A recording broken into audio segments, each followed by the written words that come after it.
So what kind of woman makes you, I know in the video, wait a minute, no, in the video we're going to see later, we're premiering the world video, but you say there's a line where you talk about being quenched. So what kind of person does that for you? Quench my desire. Yeah, quench my desire. Yeah. Well, Brooke, I've always liked her. And I mean, when I was little, I used to stay with Diana Ross. Me and my brothers, we stayed with her for years. I've never said this, I always had a crush on her. You did? Yes. Could be part of my family. Yes. We have a lot of the same bone structure and a lot of skin color. Well, Michael does now because he's had it all done. Do you take that as a compliment? You cannot. I refuse you to insult Michael. He's a friend of mine. I love him, and I don't like people making fun of him. No, but we Ok, Clive, c'est le moment de l'affirmer. I get real serious when I talk about Michael, and I think we should really kind of look at his life with compassion. He makes incredibly good, I want to say the bad word, good music. The F word. Room. You say your brother was not a pedophile, absolutely. He was not a pedophile. He wasn't a pedophile. Was he gay? No way. I should pinch you. He was not. Never. These are all issues addressed, ladies and gentlemen, in the best-selling memoir. Never. Listen, Michael, when he spent time with Diana Ross with The Wiz, he always had this admiration for Diana Ross when she was young. And I think it got to a point where he really loved her and he really liked her, still to this day. And she was just this dream for him. And he had this ongoing, just a fascination for her. He loved her. Was his marriage to Lisa Marie Presley, another point you make in the book, a sham? I thought the marriage, I wanted them to stay together. Why? Because I felt Michael had a strong woman. She's very strong. She speaks her mind. He needs it because Michael's timid and shy, and I felt that it would work because you got Michael Jackson, you got Lisa Marie. She don't need him for what he has, and he doesn't need her for what she has. But there again, we forget there is pride, there's ego, and there's this and that. And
Glamorous women in the business and one of the hottest young singers, Diana Ross and Michael Jackson. And it's nice to have you both here tonight. How you doing, Diana? Fine, terrific. Michael, this is your escort tonight, huh? I can't hear you. Is he your escort tonight? Absolutely. Oh, this is my dad.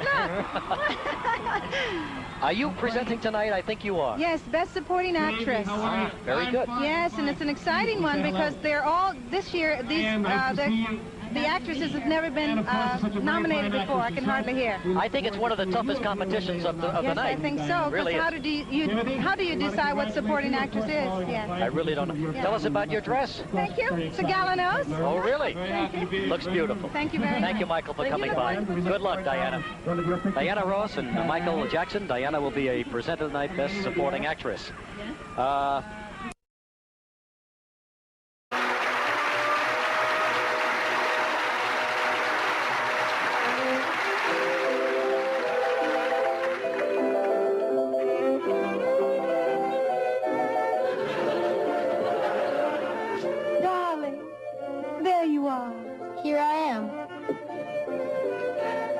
got your note. You print nicely. I always did. You couldn't possibly mean what you said. I do. Since I'm leaving you, I thought you should be the first to know. Then it's really over? Come now. We've been on the train to nowhere, and it's time to get off. Oh. Now, my dear. It isn't as bad as all that. There'll be others. Yes, but not like you. When will I find somebody with your charm, your wit, your lips? You won't. But hang on in there. Men, you're all alike. Cruel, heartless, egocentric. Flattery will get you nowhere. Tell me, is there another woman? I'd like to know. Is there another woman? Tell me. Well, don't tell me. Get a hold of yourself, woman. Well, I'm trying to. Why are you leaving me? Why? Well, for one thing, you've lost your je ne sais quoi. What? Your je ne sais quoi. What's that? I don't know, but you'll find it missing. You know, Michael, I've scrubbed for you. I've washed for you. I've cooked for you. I worked my fingers to the bone. That's another thing. I can't stand bony fingers. And there's nothing more to say? No. Then this is au revoir? And also, goodbye.